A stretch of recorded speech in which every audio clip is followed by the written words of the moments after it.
Ma'am, hindi po ako allergy kasi yan talaga gamit ko. Yung SCD peeling lotion. Nung naubos na yung sakin, nag-order ako sa TikTok, tas nangati talaga siya. So, hi po mga ka-Diyosa. So, sige sagutin natin ano ba ang nangyari sa ating ka-Diyosa at bakit nga ba ganyan yung kanyang comment. Ang unang comment niya kasi is nangangati daw siya dun sa peeling skin lotion na nabili niya kasi dati na daw siyang user ng SCD peeling skin lotion. And then, meron siyang nabili pala dito sa TikTok shop and yung nabili niya ay kumakati daw yung kanyang muka. So, sagutin natin to mga ka-Diyosa kasi this is very alarming kasi po mga ka-Diyosa, yung iba po na nagsisend sa akin ng mga message, bakit daw sa akin ay 250 daw ito, and then yung peeling lotion daw na maliit sa akin ay 180 pesos. However, yan po kasi talaga yung SRP or Suggested Retail Price ng SCD Main Office. And yung iba po, yes, namamahalan po sila sa 250 pesos for 100 ml. Ngunit hindi nyo po ba alam mga ka-Diyosa na yung 250 pesos ninyo for 100 ml na ay it will last for 5 to 6 months na po kung sa mukha lang natin siya gagamitin. However, we still have the decision to choose kung saan po natin gustong bumili. Pero hopefully, ito po kasi yung mga iniiwasan natin. Hopefully, hindi nyo po yan maranasan. What is 250 pesos for 5 to 6 months na muna siyang gagamitin instead of buying 180 pesos, 190 pesos, lower than 250 pesos, pero hindi pala legit yung product na nabili ninyo.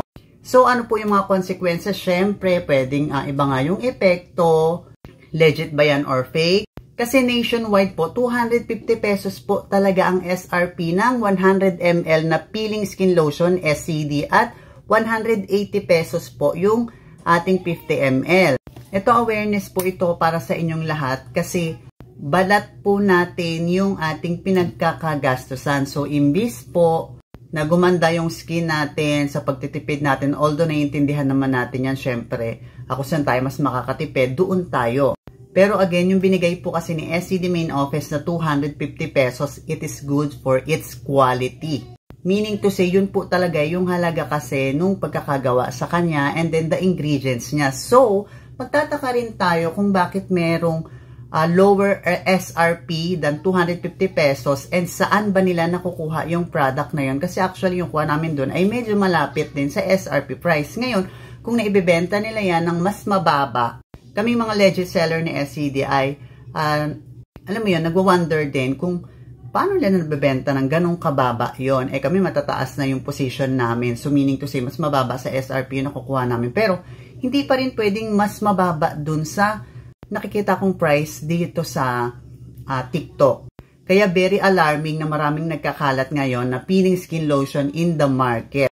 Again, pwede tayong bumili dun sa mas lower price kung ayaw nyo sa akin na at least sure kayong legit yung product na 250 pesos that will last for 5 to 6 months na. Then, namamahalan pa rin po kayo doon. Gusto nyo yung mas lower sa 250 pesos. Okay lang naman po kung hindi po kayo sa akin bibili. Pero, yung palagi kong tips na ibinibigay sa inyo, pwede nyo pong hingan ng SCD Virtual ID, yung seller na pagbibilan po ninyo. Kasi lahat po kami ay meron pong ganito.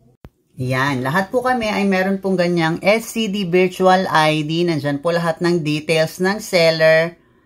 Pwede nyo po yung hingin sa kanila to present na talagang sila po ay legit na seller at bakit sobrang baba nung product na binibenta nila. And also, dapat meron sila palaging after sales, yung after nyong bumili. Pag may concern kayo, sasagutin nila kayo kasi sa inyo sila bumili.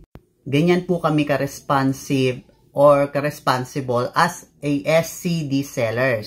Pero mga ka-Diyosa, don't get me wrong. I'm not saying na because pinakita ko yung aking SCD Virtual ID ay sa akin na kayo bumili kasi authorized seller ako and 101% legit akong seller. It's up to you pa rin ka-Diyosa kasi nga marami po tayong mga legit na distributor and sellers nationwide kahit po sa Japan, sa Hong Kong, sa Singapore, meron po yan. Hindi lang po ako yung nag-iisang legit seller na may virtual ID. Marami po tayo niyan. So, kung ayaw nyo sa akin, it's your choice. Marami po tayong legit seller around the Philippines and meron din international. Mahalaga, hingan nyo sila palagi ng kung meron kayong pangamba, hingan nyo sila ng SCD Virtual ID kasi lahat po kami ay meron yan. Meron din kaming mga price list na sarili, which is nandoon yung mga suggested retail price talaga natin. And galing po yan kay SCD Main Office. Bakit ko pilit na sinasabi ito sa inyo? Kasi ang pinag-uusapan po natin dito is wag pong masayang yung pera ninyo. Dahil kapag bumibili po kayo ng mga ganitong product, meaning to say gusto nyo pong gumanda yung skin ninyo at hindi po para magkaroon kayo ng problema. Diba? Pangalawa, these products are made para mapaganda yung skin natin. At talagang ginawa siya para tipid na siyang gagamitin. Imagine, let's say ito na lang 50 ml, this will last for 2 to 3 months na. Then 100 ml, syempre patak lang yan, diba? Kung sa mukha natin. So buwan na po yung aabutin ng 180 pesos nyo or 250 pesos ninyo. Sobrang sulit na po nun.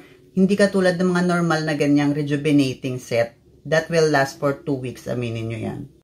And may toner pa yan. Pag naubos ang toner yan, bibili ka pa ng set ulit. Kasi bihira ngayon yung toner lang yung bibilin mo. Pero meron na rin naman sa ibang brand na ganon. But this one, mga ka-Diyosa, grabe yung sulit at ganda ng quality for only 250 pesos. May skincare ka for 6 months. Imagine kung i-divide natin yan for, let's say, sa 6 months ay merong 180 days. Diba? I-divide natin siya into 250 pesos. Divide 250. Imagine, wala pang piso per day yung ginagamit mong skincare. And one time ka lang bibili, meron ka ng skincare for 5 to 6 months. Imagine, grabing tipid na po niyan at napakaganda po talaga ng quality. Again, this is RC Josa na nagsasabi, your health is wealth. So, sa legit distributor ka bumili ng ating product. So, yun lang mga ka-Josa and have a great day. Bye-bye!